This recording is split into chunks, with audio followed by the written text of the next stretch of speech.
다음은 말씀 나눔입니다. 어제 갑작스럽게 우리 김영민 님이 일이 생기셔서 오늘 또 우리 또 평신도 목사시죠. 벙커원의 평신도 목사님이신 조슈 아하님께서 준비하셨습니다.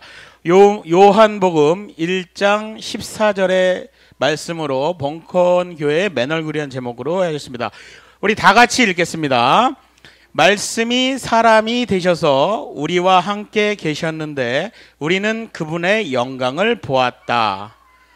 네, 말씀으로 우리 조슈아 님을 모시겠습니다. 여러분 큰 박수로 맞이해 주시기 부탁드리겠습니다. 한 주간 평안하셨습니까?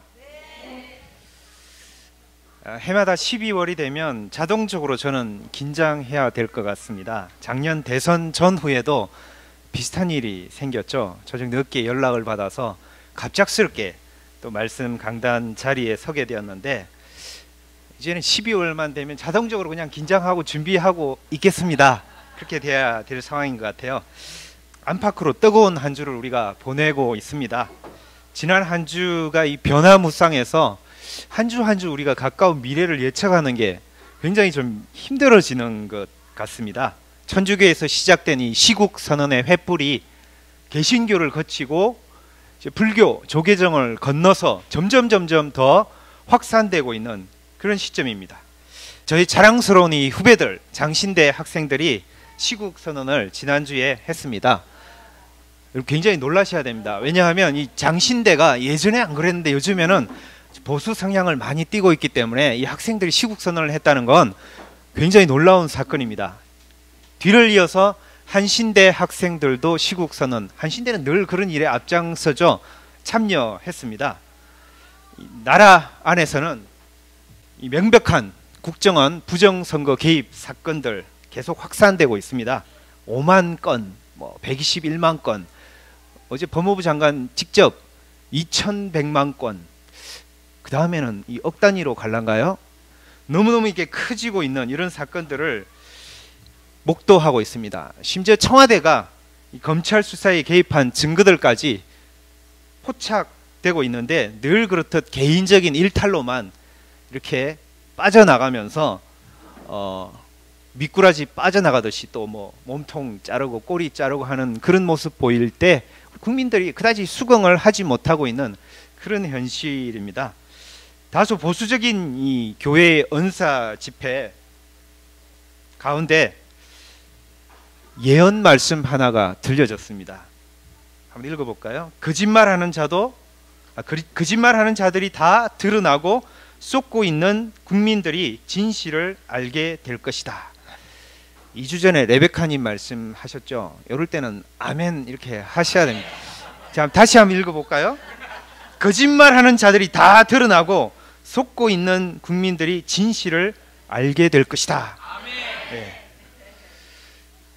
이제 안으로 좀 들어와 보겠습니다. 우리 벙커원 교회를 한번 살펴볼까요? 오늘 이렇게 예정대로라면 우리 김용민 PD님이 맨얼굴 예수라는 제목으로 말씀 나눔을 주셔야 되는데 대신에 맨얼굴 벙커원 교회 이야기를 한번 해볼까 합니다. 오늘 보시는 사진에 있는 거는 이 영국 법의학 팀이 20세기 고고학 자료들이 많이 발굴됐죠.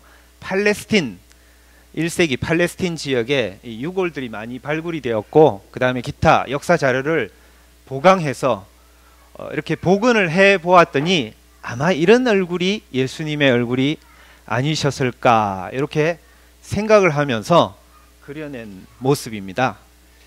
다들 얼굴 표정이 그렇게 실망한 듯한 표정이 이렇게 파란 눈, 노란색 머리, 180cm 유럽인들의 모습을 생각을 하시다가 보면 너무 좀 이렇게 다른 모습으로 비춰져서 놀랍기도 한 것 같은데 여하튼 우리 한 주간 벙커원 교회도 차갑지 않았죠. 뜨거운 일들 계속되고 있는 것 같습니다.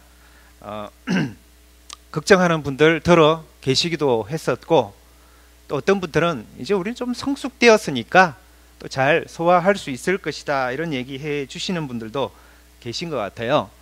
다들 얼굴 펴시고 기운들 차려 주시기 바랍니다. 옆 사람 한번 맨얼굴 벙커원 교회 우리 식구들 한번 쳐다보세요. 어떤 분들이 옆에 계시는지 손도 한번 잡아주시고 악수도 한번 하시고요. 앞뒤에 어떤 분들 우리 맨얼굴 벙커원 교회로 존재하고 있는지 한번 봐주시면 좋을 것 같습니다. 이 설교 강단이라는 것은 우리 기독교 2000년 역사 동안에 마치 초롱성처럼 이 존재를 했습니다. 그러나 최근 이 한국 교회에서 아주 의미심장한 일들이 발생하고 있습니다. 이 설교 강단의 문이 점점 열리고 있죠. 아직은 미미하지만 점점 확대되고 있는 것이 오늘 한국 교회의 현실입니다. 지난주 우리 벙커원 지체 가운데 한 분이 재미난 표현을 하나 해주셨죠. 우리 벙커원 교회는 이 설국열차 꼬리칸에서 앞칸을 향해서 막 전진하는 게 아니라 아예 뛰쳐나와 버린 사람들, 눈 밖에 서 있는 사람들이 모인 곳이 벙커원 교회다, 이런 재미있는 표현을 해주셨는데, 우리 벙커원 교회 강단은 처음부터 그랬죠. 출발부터 오픈이 되어서 시작이 되었습니다. 여러분 혹시 기억하고 계시는지 모르겠는데, 제가 간간히 종교 민주화라는 그런 용어들을 가지고 여러분에게 이런저런 생각들을 나눈 적이 있습니다.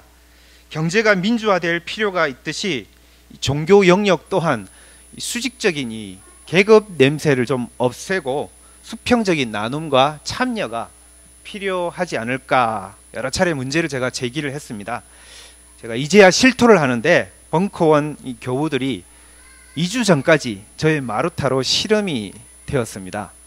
무슨 실험이냐면, 우리 공식 예배에서 말씀 나눔이라는 게 왜 꼭 혼자만 해야 될까 해서 2사람도 해보고 3사람도 해보고 4사람도 나누면서 청중과 좀 더 교감 있게 소통할 수 있는 방식이 뭘까 하면서 이런저런 실험을 해보았습니다. 저는 이 벙커원 교회가 이 설교라는 것을 말씀 나눔이라는 용어로 이해하고 받아들이는 것, 우리 벙커원 교회의 산무라는 이 고유한 전통 못지않게 아주 중요한 포인트라고 생각을 합니다. 자, 이제 이쯤에서 기초적인 물음을 한번 던져볼 필요가 있습니다. 말씀 나눔이라는 게 무엇일까요? 어떻게 정의를 내릴 수 있겠습니까? 예배 설교자들은 그러면 누가 해야 될까요? 분명히 이 성직자들만의 전유물은 아닌 것 같은데, 그러면 어느 범위까지 설교 강단이 개방이 되는 게 좋을 것 같습니까? 말씀 나눔에 대한 이 여러 가지 질문들이 꼬리를 물고 당연히 나올 수 있겠죠. 우리가 너무 일찍 기차 바깥으로 뛰쳐나오다 보니까 출발 때부터 사실 얘기가 되어야 될 그런 논의들이 지금 제기가 되는 것이라고 볼 수 있습니다. 지금 제가 굉장히 큰 이슈를 하나 던지고 있죠. 이 벙커원 교회뿐만 아니라 한국 교회 내에서 아주 민감하게 받아들일 수 있는 부분입니다. 핫 포테이토, 말 그대로 뜨거운 감자죠. 제가 지금 이렇게 이야기하는 이 말씀 나눔이라는 이 화두를 가지고 여러분과 말씀 나눔을 한번 해 보겠습니다. 이제 여러분에게 뜨거운 감자를 하나씩 둘씩 툭툭 던져 보도록 하겠습니다. 보통 이 교회들은 설교 혹은 말씀 순포라는 용어를 선호합니다. 근데 우리는 말씀 나눔이라는 용어를 좋아하죠. 어떤 차이가 느껴집니까? 여러분, 설교하면 수직적인 어떤 뉘앙스를 가져다 주죠. 화살표가 하늘에서 땅을 향해서 꽂히게 됩니다. 전통적인 교회에서는 설교를 3가지 형태로 얘기를 합니다. 이 유명한 신학자 칼 바르트가 그런 얘기를 했죠. 하나님의 말씀이 3가지 형태로 존재하는데, 첫째가 성서 말씀이라고 그랬고요. 2번째는 예수 그리스도가 하나님 말씀이라고 그랬어요. 3번째는 설교, 우리식으로 표현하면 말씀 나눔이 바로 하나님 말씀의 3번째 형태다, 그렇게 얘기했죠. 보수적인 교회들 아주 좋아하죠, 이런 표현들. 자, 그러면 우리 벙커원 교회는 말씀 나눔을 좀 다르게 이야기하고 있습니다. 수평적인 이미지가 강하죠. 일방통행으로 위에서 아래로 내리꽂듯이 전해지는 게 아니라 상호 소통, 이 쌍방소통을 가지면서 교감하는 말씀 나눔이 우리 벙커원 교회의 설교라고 할 수 있습니다. 여기에서 이미 종교 민주화라는 한 측면이 이루어지고 있습니다. My life is my message. 누가 했죠? 여러분 잘 아시는 분이죠. 예, 간디가 즐겨 사용한 용어입니다. 실제로 남인도 이 마두라이라는 도시에 가보면 이 간디 박물관이 있는데 처형이 아니라 살해되었을 때 입었던 피 묻은 옷도 보관되어 있는데 그 박물관 앞에 간디 흉상이 하나 세워져 있고 그 흉상에 My life is my message 이게 기록이 되어 있습니다. 간디 앞에 수식어가 하나 붙죠. 위대한 인도의 영혼. 그 말이 마하트마라는 말이죠. 마하트마 간디. 이 문장 그대로 마하트마 간디는 말씀 나눔을 실현했던 삶으로 그런 사람 가운데 하나라고 볼 수 있습니다. 간디가 인도 힌두교의 경전인 이 바가바드 기타를 해설하면서 이런 말을 했습니다. 종교 경전을 제대로 이해하려면 도덕적인 감수성이 잘 성숙되어야 하고 경전이 말하는 진리를 조차 살아보는 경험이 있어야 한다. 그러므로 경전을 해설하려는 우리식으로 표현하면 말씀 나눔을 하려고 하는 사람은 먼저 그 경전의 가르침과 명령을 따라서 살아보아야 한다. 간디가 표현한 이 문장의 울림을 가지고 말씀 나눔을 더 깊이 한번 들여다보려고 합니다. 자, 첫 번째 양파 껍질을 한번 벗겨볼까요? 간디의 문장은 보편적입니다. 아마 많은 종교인들이 어렵지 않게 동의할 수 있는 부분이기도 할 겁니다. 도덕적인 감수성이 잘 성숙이 되어야 하고 경전이 말하는 진리를 좇아서 살아보아야 한다. 교회의 강단, 예배의 자리에서 말씀을 나누는 사람들은 대개 공동체의 신앙 고백을 존중하면서 따르는 사람들이라고 볼 수 있죠. 이 신앙 고백의 말씀을 가지고 회중과 더불어서 삶 속으로 뛰어들어가고 또 실천적인 장으로 이끌어내려고 부단히 노력하는 사람들이라고 볼 수 있습니다. 자, 이런 사람들이 말씀 나눔을 주는 사람들이죠. 벙커원 교회는 김영민 PD의 깃발 아래서 1년 반 동안 교회 공동체를 이루어 가고 있습니다. 최근 말씀 나눔의 자리가 다채로워지고 있지만 오랫동안 김용민 PD가 중요한 역할을 해오고 있습니다. 계속해서 일찍이 낙곰수에서 저력을 보여줬고 계속해서 국민TV 미디어 협동조합에서 이 언론인으로서 기독인으로서 실천적인 삶이 계속되고 있는 것을 우리가 지켜보고 있습니다. 방송인답게 소통 영역이 뛰어나죠.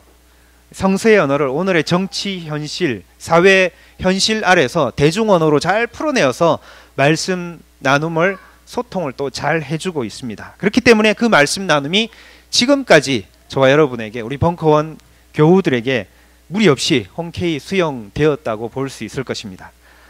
자, 저는 오늘 벙커원 교회의 영성을 참여의 영성으로 표현하고 싶습니다. 현실적인 삶에 아주 예민한 감각을 갖고 진리를 쫓아 살아가는 그런 영성입니다.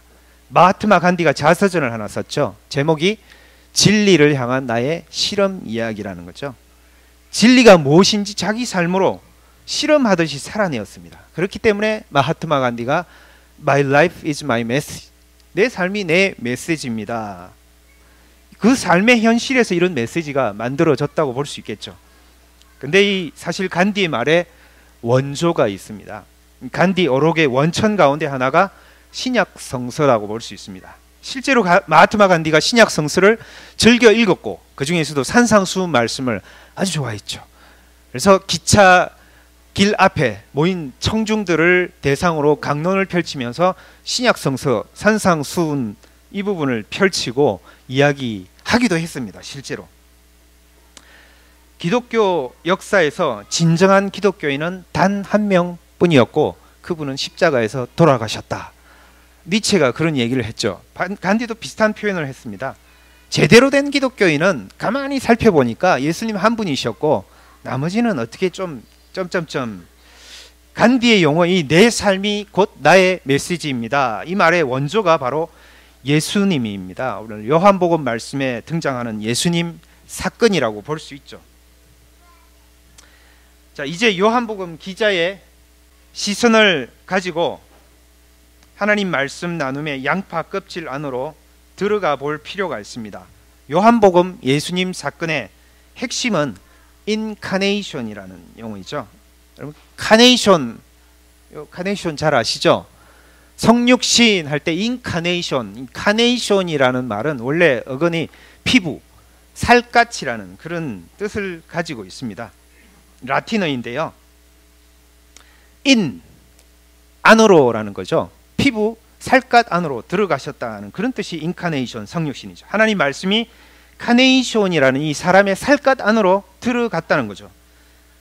그리고 만일 하나님께서 사람들과 여러분과 저와 아무런 교감도 갖지 않고 홀로 그냥 계신다면 하나님은 뭐 의미가 있을지 모르겠지만 우리에게 무슨 의미가 있겠습니까? 아무런 의미가 없겠죠.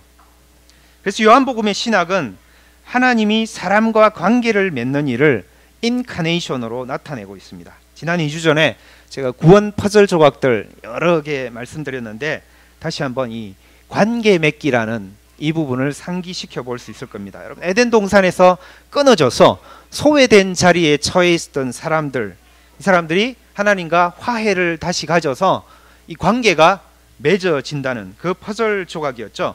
요한복음 말씀이 육신이 된 사건, 다시 말해서 예수님의 인카네이션 사건을 하나님이 어떤 하나님이 되시는지, 하나님이 사람의 피부와 살갗 안으로 들어오셔서 사람들과 관계를 다시 이었다, 이렇게 보고 있습니다. 그렇기 때문에 예수님이 가르치신 교훈 하나하나가, 예수님께서 우리에게 보여주신 몸짓 하나하나, 언어 하나하나, 살아내신 삶의 자욱들 하나하나가 하나님의 살갗이 되고 동시에 우리 사람들의 피부가 될 수 있었습니다.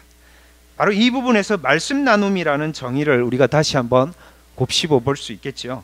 말씀 나눔이 일반 강의와 명확히 구분되는 지점이 생깁니다. 대개 말씀 나눔을 하는 사람은 한 주간 삶의 자리에서 하나님 체험을 아주 갈망하게 되죠. 일상적인 사건들 속에서 깨달음을 자꾸 얻어 나가려고 노력하면서 또 그 자신이 속해 있는 삶의 자리에서 그 깨달음을 융해시키고 교우들과 함께 나눔을 갖게 됩니다. 이런 독특한 삶의 지점, 바로 그 자리에서 이 말씀 나눔이라는 양파 껍질 하나가 또 벗겨집니다. 자, 말씀이 사람이 되셔서 우리와 함께 계셨는데 우리는 그분의 영광을 보았다. 개역 성경에는 말씀이 우리 가운데 거하심에, 요 거하심에, 계셨는데 거하심에라는 이 성서의 원어는 에스케이노센이라는 단어입니다. 이 단어가 가리키는 1차적인 뜻은 텐트를 치다는 뜻이죠. 성서 표현대로 하면 성막을 치는 것입니다. 여기에서 말씀 나눔이라는 이 세 번째 껍질 안으로 들어가 볼 필요가 있죠. 자, 셋째 지점은 주석이라는 것, 해석, 석이라는 뜻을 가진 미드라시입니다. 제가 여러 번 말씀드렸죠. 예수님이 미드라시의 달인이라고까지 했습니다. 지난 말씀 나눔에서 몇 차례 전했던 기억 되살려 보십시오. 자, 구약의 문자 그 너머에 있는 하나님을 예수님이 느껴시죠. 하나님이라는 글자 너머의 하나님을 예수님이 대면하셨기 때문에 문자가 가리키는 그 달이 아니라, 손가락이 아니라 문자 너머에, 언어 너머에 하나님의 하나님 되심을 예수님이 보고 듣고 체험하고 깨달았죠. 자, 신약 성서가 나타내 주는 것처럼 구약 성서를 현재 말씀으로 상황화시키고 이해시켜서 가르치셨습니다. 그게 바로 미드라시라고 할 수 있죠. 자, 예수님은 안식일, 여성, 어린아이, 질병, 구약 성서가 문자적으로 부정시하고 또 낮추어서 이해하고 있던 이런 주제들 하나하나 다 덜추어내시면서 율법이 문자적으로 정죄하는 것을 넘어서셨죠. 아주 민감한 영역들 하나하나를 터치해 주시면서 미드라시로 해석해 내었죠. 예수님 말씀이 요한복음 14장에 진리가 너희를 자유케 하리라 이렇게 되어 있는 것처럼 구속을 받고 억압을 받고 있는 사람들을 해방을 시켜주고 자유를 가져다 주었죠. 분명히 율법은 정죄를 했지만 율법 너머에 하나님이 어떤 하나님으로 계시는지 그 마음을 읽어내시면서 그 사람들을 해방을 시켜주고요, 소외된 사람들을 화해시켜 주어서 다시금 하나님과 관계를 맺게 만들어 주셨죠. 자, 구약 성서에서 성막은 그냥 텐트가 아닙니다. 여러분, 성스러운 텐트죠.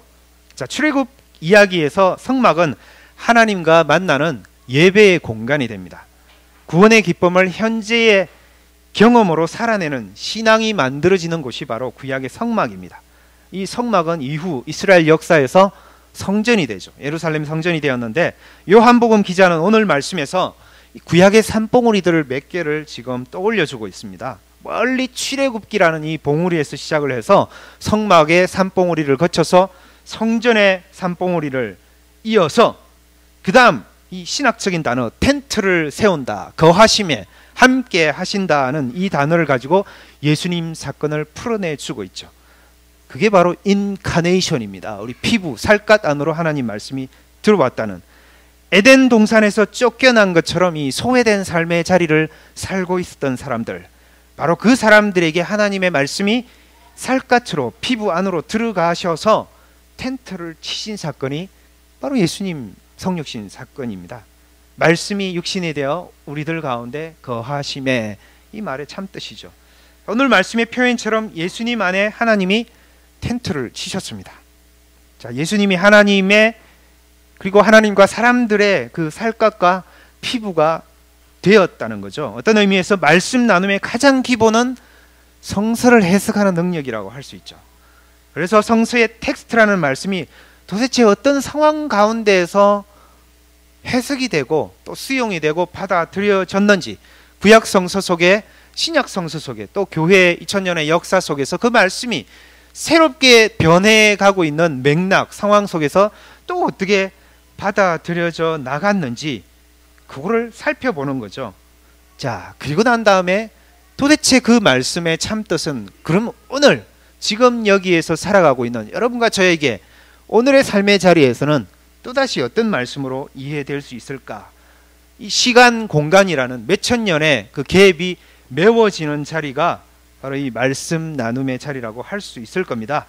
지금 여기에서 현재 사건이 되는 거죠. 다시 한번 재해석이 되는, 이해가 되는, 그게 비드라시입니다.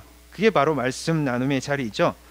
자, 옛 말씀이 오늘의 말씀이 되는 이 재창조의 짜릿한 순간이죠. 자, 그 말씀 나눔은 그래서 묵상과 더불어서 깊은 연구가 더해져서 동전의 양면으로 이루어지게 됩니다. 얼마 전에 우리 벙커를 방문하셨던 분이 계시죠. 간디 이야기에는 중요한 말씀 나눔의 요소가 빠져 있습니다. 그게 뭐냐면 지성과 학문성이라는 영역이죠. 그런 강조점을 한 지점에다가 두었기 때문에 그 얘기를 언급할 필요가 없었겠죠. 자, 이 청아람 아카데미 양희송 대표님께서 오셔가지고 다니엘서로 좋은 말씀을 우리에게 나누어 주셨는데, 여러분 혹시 기억나시는 분 있나요? 이런 중요한 기독교 전통의 용어를 몇 개 소개해 주셨는데, 그 용어 중에 렉치오 디비나와 스콜라스틱 렉치오라는 두 용어를 설명해 주셨죠. 여러분, 렉치오라는 거는 거룩한 읽기, 뭐 독서, 묵상이라는 뜻이죠. 자, 그렇게 볼 때에 성스러운 거룩한 독서, 이 묵상과 그 다음에 학술적인, 학문적인 묵상, 이 연구가 두 가지가 이 기독교 전통에서 늘 살아 있었다. 다시 말해서 말씀 나눔이라는 이 자리에서도 두 가지가 동전의 양면처럼 들어 있어야 된다는 거죠. 렉치오 디비나와 스콜라스틱, 이 렉치오가 합쳐서 하나님 말씀이 오늘 우리들 가운데 나누어진다고 볼 수 있습니다. 묵상을 아무리 깊이 해도 깨달아질 수 없는 영역이 있죠. 객관적인 학술적인 연구를 아무리 깊이 열심히 잘 한다고 해도 강한 종교 체험, 하나님과 만남을 통해서 깨닫게 되는 이런 신성한 체험들은 연구를 통해서 절대로 얻어낼 수가 없습니다. 두 가지가 합쳐서 동전의 양면을 이루면서 만들어내는 것, 그게 바로 오늘 현재 우리의 자리에서 말씀 나눔으로 창조되는 영역이죠. 자, 이제 양파 껍질 또 한번 벗겨볼까요? 말씀 나눔을 갖는 설교자의 범위에 관한 포인트입니다. 성서적으로 혹은 기독교적인 의미에서 누구든지 설교에 참여할 수 있을까요? 아니면 제한된 범위에서 우리가 참여를 해야 될까요? 정답이 없는 질문입니다. 왜냐하면 누구든지라는 이 정의, 조건은 공동체의 구성원 한 사람 한 사람들이 정의를 하고 만들어가는 부분이죠. 그래서 이 부분은 공동체의 교우들이 공감대를 가지고 만들어가는 몫이라고 할 수 있습니다. 대개 한 교회, 그리고 어떤 큰 교회, 뭐 어떤 공동체들은 지금 우리 시대라는 이 공시적인 것뿐만 아니라 여러 세대에 걸쳐서 동시적으로도 이 신앙의 공감대, 교감을 담아내면서 교회 나름대로의 전통, 운영 규정을 만들고 설교 혹은 말씀 나눔이라는 이 용어를 이해하고 있습니다. 벙커원 교회는 정형화된 교회가 아니죠. 벙커원 교회는 흔한 삼류 교회가 아니죠.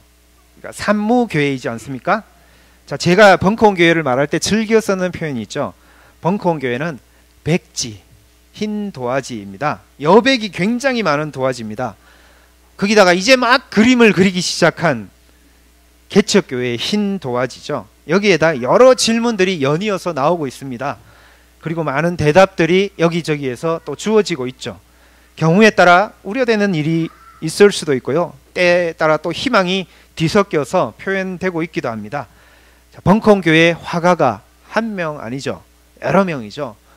교회의 붓도 여러 개가 있어서 여러분 우리 모두가 함께 흰 도화지에다가 그림을 그려나가는 그런 공간이 벙커원 교회라고 할 수 있습니다. 제가 오늘 예배에서 말씀 나눔의 제목을 이렇게 만들었습니다. 맨얼굴 벙커원 교회 말씀 나눔의 말씀 나눔. 뭔 뜻입니까? 포문을, 민감한 주제를 가지고 열었는데, 이제 우리 공동체 구성원들이 이 용어를 가지고 각자 삶의 자리에서 혼자서 아니면 혹은 여러 명이서 대화를 하면서 이해를 담아 보아야 할 것입니다. 그래서 여러 가지 절차를 통해서 우리 공동체가 받아들일 수 있는 설교자 층이 또 자연스럽게 만들어질 수 있을 것입니다. 가능한 또 참여의 범위들도 우리가 다 만들어 볼 수 있겠죠. 우리보다 먼저 설국열차 바깥 눈밭으로 뛰쳐나간 교회들이 있습니다. 우리 선배 교회들과 연대하고 협력하면서 그 선배 교회들은 어떻게 이해하고 어떻게 이런 부분들을 잘 해결해 놨는지 그 예배 순서들을 참고해 보면 좋은 훌륭한 또 교과서가 될 수 있습니다. 전문성을 확보하고 있는 주변의 이웃들, 교회들 통해서 우리 신앙의 좌표, 우리 예배 순서의 좌표, 우리 공동체의 믿음의 좌표는 어느 정도 찍혀 있는지, X축은, Y축은 어떻는지 한번 살펴보면서 앞으로 또 우리는 어떻게 나가야 될지 고민해 볼 수 있는 부분이 될 겁니다. 자, 좀 더 전문성을 확보한 말씀 나눔과 또 뭐 그런 강의들, 그런 자리들이 있을 수도 있을 것이고요. 간증이나 묵상 나눔의 자리, 또 이런 자리를 만들어서 더 많은 사람들이 참여하면서 소통하는 그런 자리들 만들어내고 있는 선배들 많이 있습니다. 예배 말씀 나눔에 대해서 우리 교우들이 적극적으로 더 진지한 논의와 또 참여를 통해서 공감대를 만들어가고 예배와 말씀 나눔에 대한 우리 벙커원 교회의 좋은 건강한 운영안이 앞으로 잘 만들어질 수 있을 것이라고 저는 그렇게 생각합니다. 요즘 천주교에서는 새 교황 프란치스코의 인기가 하늘을 찌르는 것 같습니다. 우리 한국 사회와 관련이 된 몇 가지 의미심장한 발언도 했죠. 제가 한번 읽어보겠습니다. 늙은 노숙인이 숨진 채 발견되는 건 뉴스가 안 되지만 주식시장이 조금 떨어지면 뉴스가 되는 게 말이 되느냐. 하나님 나라를 세상에서 실현시키는 것이 곧 복음화이다. 교회가 손에 흙을 묻히는 것을 주저해서는 안 된다. 규칙에 얽매여 가혹한 판사 노릇을 하거나 안정감을 느끼려고 관습에 얽매이면 안 된다. 문 밖에서 백성들이 굶주릴 때 예수께서는 끊임없이 어서 저들에게 먹을 것을 내어주라고 가르치셨다. 자유시장을 통한 경제 성장이 결국 더 정의롭고 포용적인 세상을 만들 것인데 그런 낙수 효과 이론은 단 한 번도 현실에서 증명된 바 없다. 현 체제를 신성화하고 그 안에서 경제 권력을 쥐고 있는 이들의 선의를 맹목적으로 믿겠다는 조잡하고 순진한 발상일 뿐이다. 고삐 불린 자본주의는 새로운 형태의 독재이다. 여러분 어떤 생각이 듭니까? 한국 사회가 이 천주교 정의구현 사제단의 시국 미사와 관련해서 논란이 뜨거워지고 있는데 교황이 말씀하고 있는 이런 문장들 바로 말씀 나눔입니다. 교황은 예수님의 사건, 성육신, 인카네이션이라는 바로 이 사람들의 피부와 살갗 그 안을 파고들어서 오늘 현재 지금 이 자리에서 정확하게 미드라시로 하나님 말씀을 만들어내었죠. 프란치스 교황은 실제로 교황이 되기 전에도 그랬고요. 교황이 된 후에도 밤에 몰래 빠져나가서 노숙인들을 찾아가고 먹을 것을 함께 나누어 주었다고 합니다. 그리고 이게 바로 인카네이션의 참 뜻이라고 볼 수 있죠. 이제 맨 얼굴 벙커원 교회 여러분들과 저의 차례입니다. 제1 인카네이션은 예수님이 하셨죠. 제2 인카네이션은 교황이 했잖아요. 교황만 하는 건가요? 여러분도 할 수 있고요. 저도 할 수 있습니다. 이제 벙커원 교회 맨 얼굴 우리가 사람들의 피부, 살갗 안으로 파고 들어가서 인카네이션 사건을 만들어 가야 할 그런 차례인 것 같습니다. 12월 중요한 절기죠. 뭐 대림절, 어떤 분들은 처음 들어보신 용어일 수도 있는데 캐톨릭뿐만 아니라 우리 개신교도 오랫동안 사용을 했죠. 예수님의 일생을 가지고 1년의 달력을 만들어서 묵상을 하면서 살아낸 그런 절기 이해 역사 교육이 기독교 안에도 오랫동안 해왔는데 12월 달 대림절이라고 합니다. 예수님 맞이입니다. 예수님 이 땅에 오신 그 의미들을 다시 한번 곱씹어 보면서 이 절기 그 의미들을 우리가 살아내는 그런 주간이 이 12월 전후에 시작이 되는데 바로 이 중요한 12월 절기에 우리 벙커원 교회는 또 한 번 더 중요한 일들이 있죠. 또 열심히 6개월 동안 봉사해 주셨던 분들, 우리 3기 봉사하셨던 분들이 또 새롭게 4기로 넘겨드리면서 새로운 얼굴들이 또 출연해서 봉사의 자리를 이어가야 될 중요한 시점입니다. 우리 교회 안팎에 여러 가지 사건들이 여러 시간 공간에서 펼쳐지고 있는데 인카네이션이라는 이 의미들을 잘 곱씹어 보면서 우리 모두가 펼쳐지는 그 시간 공간 안에 살갗 피부 깊숙이 들어가 보았으면 좋겠습니다. 그래서 우리가 개인적으로 어떤 일들을 해낼 수 있을까? 아니면 벙커원 교회 공동체로 어떤 일들을 12월 달에 우리 앞에 펼쳐지고 있는 이 현장에서 담아내 볼 수 있을까 고민하면서 살아내는 여러분과 제가 되었으면 좋겠습니다. 기도하겠습니다.